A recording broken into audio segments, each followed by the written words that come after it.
नमस्ते दोस्तों। आज की इस कहानी में आपका स्वागत है। दोस्तों, ये कहानी एक जवान लड़के और उसकी भाभी की है जो सच्ची घटना पर आधारित है। एक दिन की बात, कार्तिक की भाभी रिया की कमर में बहुत ज्यादा दर्द हो रहा था क्योंकि उनको कमर में लचक पड़ गई थी। कार्तिक ने रिया के बेडरूम में आया और बोला, चलिए भाभी, आप लेट जाइए। मैं आपकी कमर पर बाम लगाकर हल्की मालिश कर देता हूँ ताकि आपका बचा हुआ दर्द भी ठीक हो जाए। रिया ने उसे मना करते हुए कहा, नहीं, रहने दो कार्तिक, मैं खुद कर लूंगी। कार्तिक ने कहा, आप खुद से बाम तो लगा लेंगी, लेकिन मालिश करना बड़ा मुश्किल होगा। मैं आपकी मदद कर देता हूँ, इससे आपको बाकी का दर्द भी ठीक हो जाएगा। यह कहकर कार्तिक कुर्सी से उठकर बेड पर रिया के पास आ गया और उसे लेटने के लिए कहा। भाभी जी बताइए, कहाँ लगाना है रिया? कार्तिक की हमदर्दी और फिक्र देखकर अब उसे मना नहीं कर पाई। हकीकत में दर्द का बहाना बनाकर कार्तिक को परेशान करना चाहती थी। वह शर्माते हुए पेट के बल लेट गई और अपनी कमीज को कमर से थोड़ा ऊपर कर लिया और कहा, यहाँ पर लगाओ। कार्तिक ने थोड़ा सा बाम अपनी उंगलियों पर लिया और धीरे धीरे रिया की कमर पर मलने लगा। जैसे ही उसके हाथ रिया की पीठ पर पड़े, उसे एक सुकून का एहसास हुआ। कार्तिक ने धीरे धीरे मालिश करना शुरू कर दी और उसके हाथों का स्पर्श रिया को बहुत आरामदायक लगा। जब जब कार्तिक के हाथों की उंगलियां उसकी कमर बंद के पास आईं, रिया का दिल जोर से धड़कने लगा, लेकिन उसने खुद को संयम में रखा और कार्तिक की मदद का आभार माना। कार्तिक ने पूछा, भाभी, ज्यादा दर्द कहाँ हो रहा है? रिया उस समय थोड़ी असमंजस में थी। अनजाने में जवाब दे बैठी, थोड़ा सा नीचे है। कार्तिक ने फिर से थोड़ा और नीचे बाम लगाने की कोशिश की। भले ही वह मालिश सिर्फ औपचारिकता थी, लेकिन रिया को कार्तिक के हाथों का स्पर्श बेहद सुकून दे रहा था। भाभी जी, अगर आप सलवार को थोड़ा नी कर दे तो बाम अच्छे से लग सकेगा, कार्तिक ने कहा। इस पर रिया थोड़ी हिचकिचाना, फिर भी उसने अपनी सलवार को थोड़ा सा नीचे सरका दिया। नाड़े के बंद होने के कारण सलवार पूरी तरह से नीचे नहीं हो सकी, लेकिन कुछ हद तक सरक गई। कार्तिक ने फिर कहा, भाभी जी, आपकी त्वचा कितनी साफ है, बहुत ही गोरी है। कार्तिक की इस बात पर रिया के गाल शर्म से लाल हो गए, लेकिन वह उल्टी लेटी हुई थी, इसीलिए कार्तिक इसे देख नहीं सका। उसे यकीन था कि कार्तिक उसकी देखभाल में जुटा हुआ था और उसकी बातों में कहीं न कहीं इज्जत भी झलक रही थी। कार्तिक ने थोड़ी देर और मालिश की और जब रिया ने कहा कि अब ठीक है, तो वह चुपचाप उठकर ऊपर चला गया। रिया को आज एक अलग ही सुकून महसूस हो रहा था। सालों बाद किसी ने उसे इस तरह से ध्यान दिया था, जिसमें हमदर्दी और एक स्नेह छुपा था। कार्तिक के बारे में सोचते हुए कब नींद में खो गई, उसे पता ही नहीं चला। अगली सुबह जब जागी तो उसने खुद को तरोताजा और शांत महसूस किया। नहाने के बाद रिया ने बहुत सलीके से तैयार होकर ब्लैक रंग का सफेद कढ़ाई वाला जोड़ा पहना और ऊंची हील के सफेद सैंडल भी पहने। हल्का सा मेकअप करने के बाद वह किचन में नाश्ता तैयार करने लगी। नाश्ता बनाते समय हर बार वह किचन के दरवाजे पर आकर सीढ़ियों की ओर देख रही थी। कार्तिक के काम पर जाने का समय हो गया था। जैसे ही वह नाश्ता तैयार करके बाहर आई, कार्तिक सीढ़ियों से नीचे उतर रहा था। आज तो बहुत ही बेहतर लग रही है भाभी जी, लगता है कल की मालिश का असर हुआ, कार्तिक ने मुस्कुराते हुए कहा। उसकी नजरें रिया के लिबास और फिर पेंसिल हिल वाले सैंडल पर थी। रिया ने भी मुस्कुराते हुए जवाब दिया, असर तो हुआ, लेकिन तुझे कैसे पता? कार्तिक थोड़ा शर्माते हुए बोला, भाभी जी, आज आपने हमेशा की तरह हील के सैंडल जो पहने हैं, तो मुझे लगा कि कमर का दर्द अब ठीक है। रिया ने हंसते हुए कहा, बिल्कुल सही पहचाना तूने। अब डाइनिंग टेबल पर बैठ, मैं नाश्ता लेकर आती हूँ। फिर दोनों साथ में नाश्ता करने लगे। इसी बीच कार्तिक ने रिया से पूछा, भाभी जी, आप कभी साड़ी नहीं पहनती क्या? रिया ने जवाब दिया, पहनती हूँ, लेकिन बहुत कम साल में, एक आध बार अगर कोई खास मौका हो तो। क्यों? कार्तिक ने कहा, नहीं, बस इसलिए कि मैंने आपको कभी साड़ी में नहीं देखा। मेरा ख्याल है आप पर साड़ी बहुत ही खूब जमेगी। फिर कार्तिक जाते समय बोला, भाभी जी, रात का खाना मैं बाहर से ही ले आऊंगा, आप बनाना मत इस पर। रिया ने मुस्कुराते हुए कहा, ठीक है। तो कार्तिक ने फिर कहा, अगर किसी और चीज की जरूरत हो तो बता दीजिए, मैं आते समय लेता आऊंगा। इस पर रिया ने कहा कि उसे किसी और चीज की जरूरत नहीं है, और फिर कार्तिक के जाने के बाद वह छोटे मोटे कामों में लग गई। इसके बाद वह ऊपर जाकर कार्तिक के कमरे को भी ठीक करने लगी। इसी दौरान रिया को उसके बेड के नीचे कुछ कपड़ा पड़ा हुआ नजर आया, तो उसने नीचे झुककर उसे बाहर निकाला, तो उसकी आंखें हैरानी के मारे फटी की फटी रह गईं। वह एक सफेद रंग का रेशमी अधविस्त्र था, जो शायद किसी लड़की की है। रिया ने उसे ध्यान से देखा और समझ गई कि किसी की व्यक्तिगत चीज हो सकती है, जो गलती से यहाँ रह गई हो। उसने तुरंत ही कपड़े को एक तरफ रख दिया और कमरे की सफाई करने लगी। इसी बीच उसे 3 दिन पहले की घटना याद आई। रोहन और रीना इसी कमरे में एक दूसरे के साथ थे। उसे लगा कि यह कपड़ा शायद रीना का ही होगा। रिया ने कपड़े को उठाकर देखा तो उस पर कुछ सफेद दाग नजर आए। उसे समझते देर नहीं लगी कि वह लोग कैसे हैं। इस दागों को देखकर वह किसी दूसरी दुनिया में खो गई। तभी अचानक बाहर मुख्य दरवाजे पर दस्तक हुई, तो उसने उस कपड़े को वापस बेड के नीचे रखा और बाहर आकर दरवाजे की ओर देखा। उसने देखा कि पड़ोस में रहने वाली कोमल भाभी खड़ी थी। अरे भाभी, मैं अभी आती हूँ, रिया ने कहा और जल्दी से कार्तिक का कमरा बंद किया और नीचे आकर दरवाजा खोला। कोमल, जो पड़ोस में रहती थी, अपनी उम्र के 35वें दशक में थी और घर में ही ब्यूटी पार्लर चलाती थी। कोमल अक्सर दोपहर में रिया के घर आ जाती थी या उसे अपने घर बुला लेती थी और दोनों इधर उधर की बातें करती थी। उस समय उस दिन भी रिया और कोमल गली मल्ले की ढेरों बातें कर रही थी। कोमल के जाने के बाद रिया ने एक बार फिर से नहाने का मन बना आया।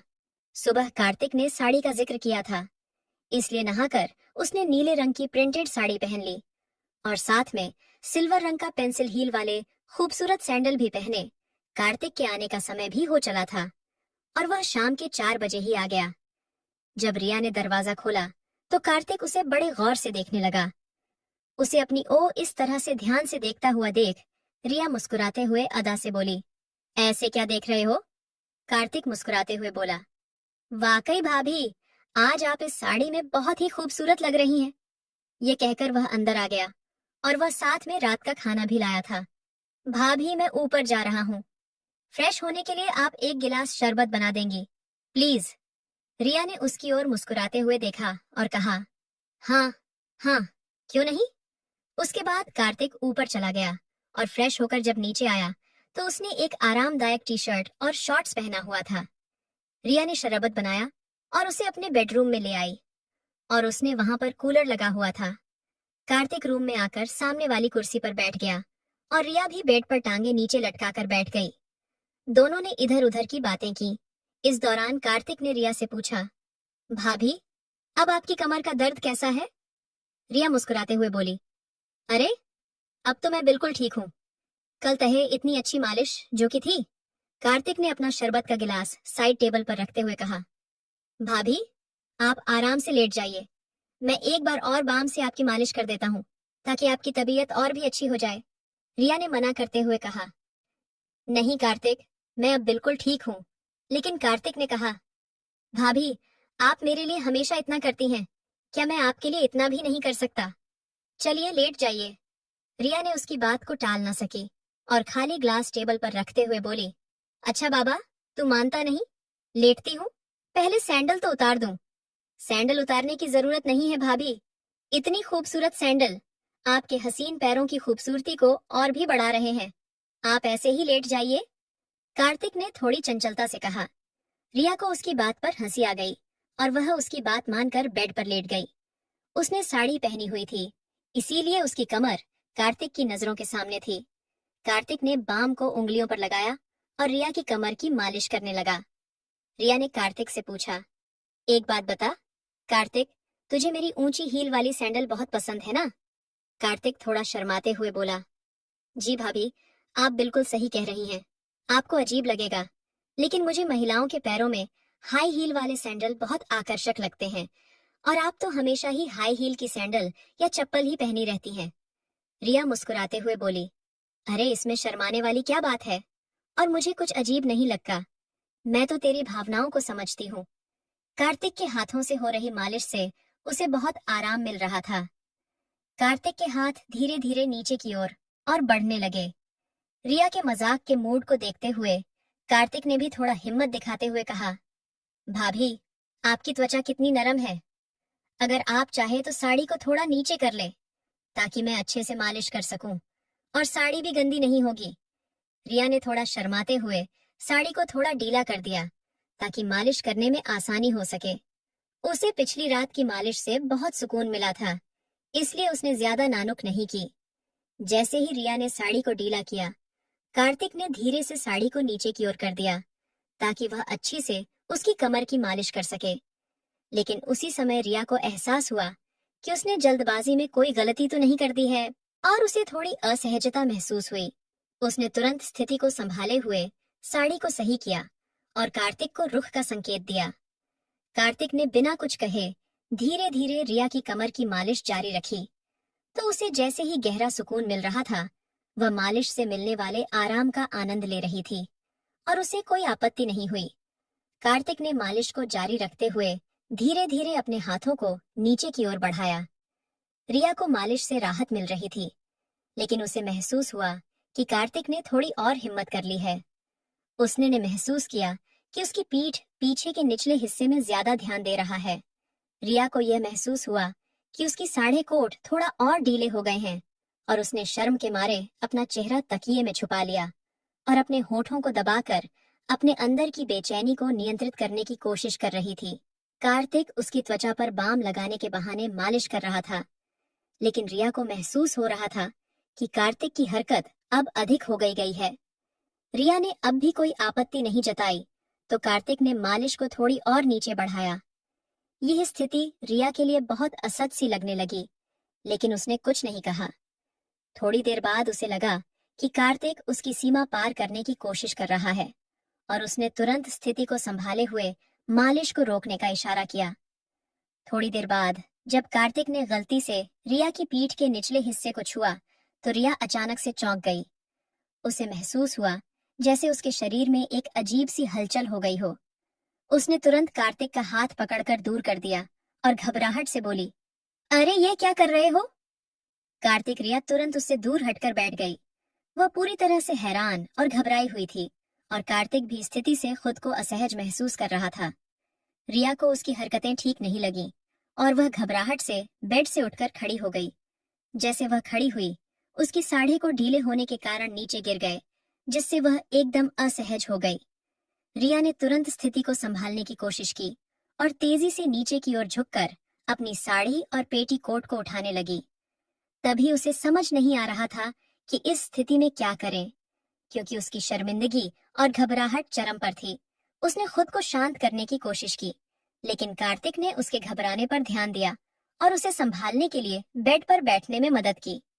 रिया ने कार्तिक से कहा, मुझे माफ करना, लेकिन अब यह सही नहीं लग रहा, हमें रुकना चाहिए। कार्तिक ने उसकी बात अनसुनी कर दी और वह रुका नहीं। बस फिर क्या था?